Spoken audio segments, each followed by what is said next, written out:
Hello everyone, the holiday season is upon us, so don't get stressed. Today I'm going to provide you with some practical and fun tips to spice up your holidays, make sure you're safe and in the home that you want. My name is Muriel Fernandez and I'm with Southern Star Realty, and today we'll be joined by CharlotteZornes with Leader One Mortgage and Monica.quintero with Goosehead Insurance. Remember, first impressions are everything. So I'm gonna give you 6 tips on staging and how we can get your home ready to sell. Tip number 1, start with curb appeal. Remember, first impressions matter. So you wanna make sure your house stands out as soon as the buyer sees it. You can do some simple things as pressure washing any dirty sidings, clean up any landscaping, and adding some potted plants. Tip number 2, declutter.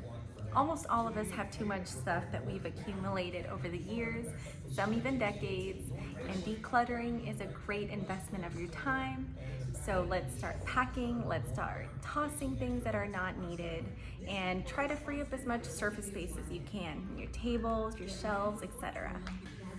Tip number 3, clean, clean, clean. A clean home will feel well taken care of, which will be really important to potential buyers. You do not want to give the impression that your home has been neglected. Be sure to get rid of any unpleasant odors as well. Tip number 4, tackle any small must-do DIY jobs around the house. Make a list of any obvious maintenance issues and start fixing anything from dripping faucets, holes and cracks in the wall, missing light bulbs, missing hardware, etc. Tip number 5, remove any personal photographs. So you want to remove any family photos or any of your kids' artwork. Remember that you want your potential buyers to picture themselves in your home. So pictures of you and your family, although they're beautiful, they're going to prevent them from doing that. And tip number 6, be neutral. Repaint all of your bold and bright colors to more neutral and light enhancing colors. Hi everybody, thank you for having me. It's truly a privilege to be able to speak with everyone today. So some of the things that we need to concentrate on, now is a great time to buy. There's never a bad time to buy really. The home prices are coming down, the interest rates are leveling out. If you find the house that you really want, go ahead and get it. We can refinance you later if the rates come down, so you don't have to be worried about being stuck with something forever.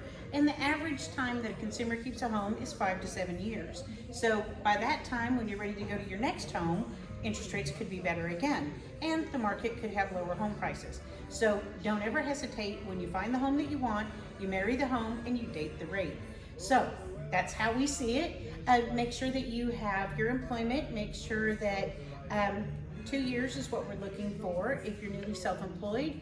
As long as you've got 18 months and 1 year tax return, we can still do that. But we have other loans too. So we could do bank statement loans, we can do asset depletion, we can do rental income as your income. So never think that it's not a good time to buy a house. We can all help you. Monica can help you with the insurance, and Muriel can help you with finding the right home. We do commercial lending also.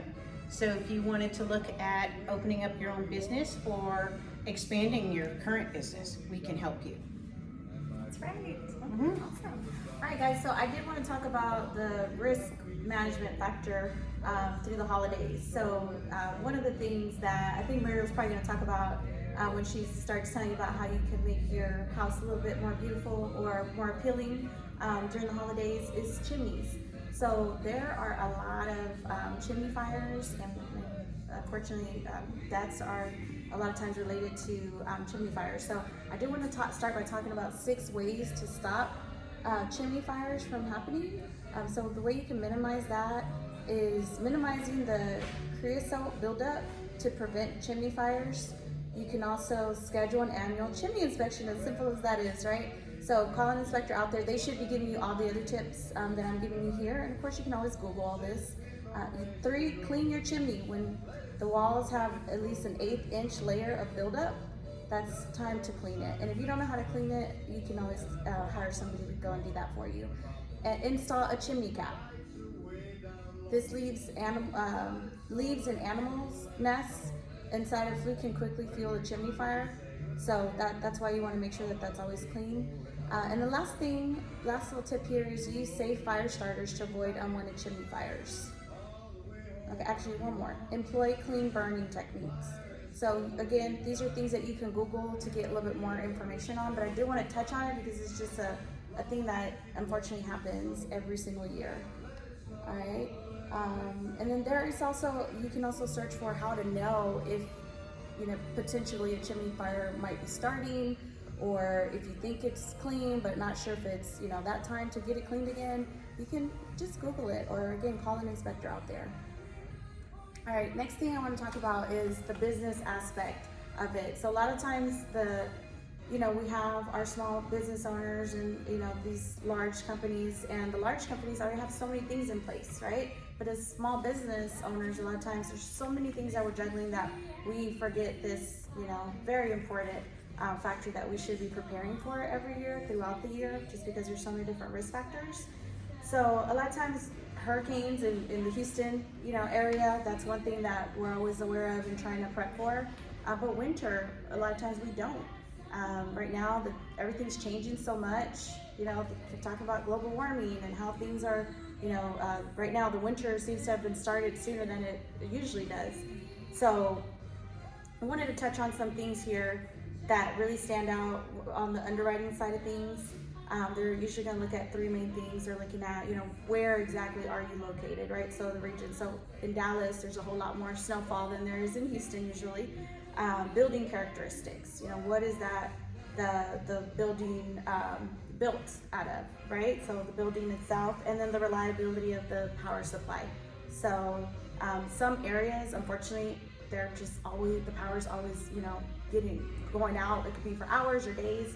So if that's something that a business owner is used to, then they have a little bit more prep involved on that side of it. But sometimes the winter comes, like it did, a year and a half ago, and it just took out a lot of Houston area unexpectedly. And so again, there were unfortunately deaths involved. And a lot of times people just, lost their business or a lot of damage to their home. So that's kind of what I want to talk about more right now, instead of just the home aspect. So understanding how essential the power supply is for a business is one of those things that underwriters are looking at.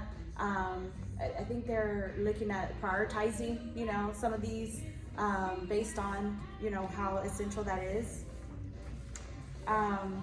Next thing is going to be water claims. I always tell everybody that's buying a home, or if you're a homeowner, water damage is one of the main things that we see claims on year round. And winter is no exception to that. So I personally know so many people that called me, even if I was not their agent, when we had this winter storm that hit so hard to Houston, and it was all water damage, the frozen pipes, and tens of thousands of dollars worth of water damage. So this is not something just in our homes. Our businesses are also going to be, hit if we're in that area, and if we don't have the proper measures that are being taken. And a lot of times people don't think about this because us here in Houston, again, compared to Dallas or other parts of Texas, we're just not used to as much freezing temperatures as often, or as much snowfall. So a lot of times the ice freezes, and maybe it didn't affect your pipes, but once it, the temperatures start to, go higher and it starts to melt, now there's flooding, right? So that's another type of water damage that we need to prepare for. And a lot of times what people don't think about is, well, if my electricity goes out, whether it's at home or my business, now once that temperature stays below the freezing temperature longer, it's gonna, the freezing pipes are gonna happen again, right? Because it's being exposed for a longer period of time. So those are the main ones that I wanted to talk about. Now, how can we prepare for that in our business to minimize that risk? There's different things that we can do, such as making sure that the leaves are being cleared, so that if there is a lot of rainfall or freezing, that it's not causing damages to the roof. We also want to look at the roof condition. Is there any missing shingles? It's not just during hurricane season, right? It's even during freezing temperatures. If there's a tree that's hanging over your roof and it freezes, a strong wind comes, then that can fall on your home or your business, and now you have a whole nother type of damage, which again can include water damage. All right, so as brokers, we need to be able to advise our clients with respects to winter action plans that's most appropriate for your particular business, and then make sure that we have one in place, right? Not just talk about it, but actually put something in place that works for you. So we want to find ways to maintain heat in the buildings. We need to buy a generator, right? Just so we have that as a backup. Make sure that the drains are free from debris.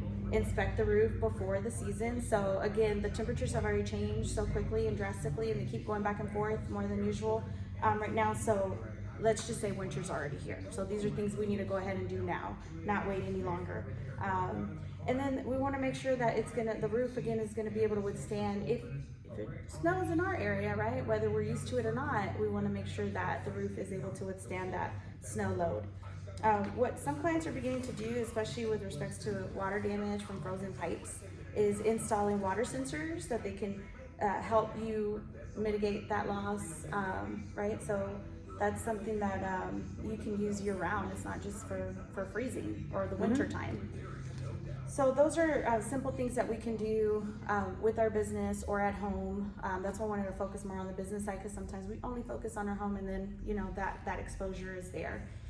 So let me transition real quickly over to our automobiles, because a lot of us, I don't know about you guys, if any of y'all traveled for the holidays, but I did. I actually went, we drove about 4 hours up to the Corpus Christi area. And luckily the weather there was nice, but then on the way back it was a little different. So we want to go ahead again and start getting everything in place. So what are some things that we can do to prepare the car for the winter? We can test your battery, right? Battery power drops as the temperature drops. Make sure the cooling temperature or cooling system in the vehicle is in good working order. This was like a week ago, some people were stuck on the freeway, and it was actually really cold that day, and it was like hours here in Houston. So this happens every year where there's some kind of storm on I-10, because I-10 goes all the way, across from coast to coast. So that is a place where, you are driving through freezing temperatures, right? And again, we're not only talking about traveling through Texas. A lot of people travel across the nation. So that's why you want to make sure that your vehicle is prepared. Have winter tires with a deeper, more flexible tread put on the car, or all season tires. Check the thread on your tires and replace if it's less than 2 32 of an inch. Again, these are things you can Google, right? Just to make sure. And you can also just take it into a shop just so that you can have somebody check it out for you and tell you if they see anything else that you might want to do. Check the tire pressure. That was another thing that was going on last week with the drop of the temperature. A lot of people were, lined up at all the gas stations putting air in their tire, because whenever the temperature drops, again, your tire pressure tends to drop. Check your wiper blades and replace them if needed. Add wiper fluid for a negative 30 degrees. And keep your gas tank at least half full to avoid the gas line freezing. So those are all simple tips that you guys can incorporate, even if you're not planning to leave town. Like I said, a lot of these things already happened in the last 2 weeks here in the Houston area, where we usually don't see very much of freezing temperatures. So it's really important to, go through the little list and make sure that you're safe, right? That's more important than anything else, is our safety. And you know what, going back to the vehicle, a lot of things as a business owner, some of us have, people working for us. So that's another risk factor is, you need to decide with the weather that's going on right now, is it worth the risk of my employee driving in to work or me driving into work, or do we need to wait? It just depends on the sensitivity of your business having somebody there. If the lights go out, like I have an ice cream shop. So if the lights go out for a long time, all my ice cream's gonna melt. Right, so I'm probably going to want to have something in place where I do have somebody that's close that can go in and get the generator going, or if it's an automatic backup generator. So those are a lot of different factors that we have to take into account. So I hope that was helpful. I'm going to turn it back to Muriel so she can give you guys some other tips. Here are 6 quick tips for homeowners to decorate and hibernate in style. Tip number 1, Add some seasonal scents to your space. You can use candles and diffusers. Tip number 2, highlight your fireplace. You can add some greenery to your mantle, bring in some firewood. Tip number 3, put down some area rugs, which will not only improve the overall feeling of warmth in your house, but your feet will also thank you. Tip number 4, add some greenery to your space. Tip number 5, some cozy throw pillows. And last but not least, toss a cozy blanket on your sofa. That way you're all warm and ready whenever you want to relax with your family, drink a hot cup of coffee, and just relax and enjoy the holidays.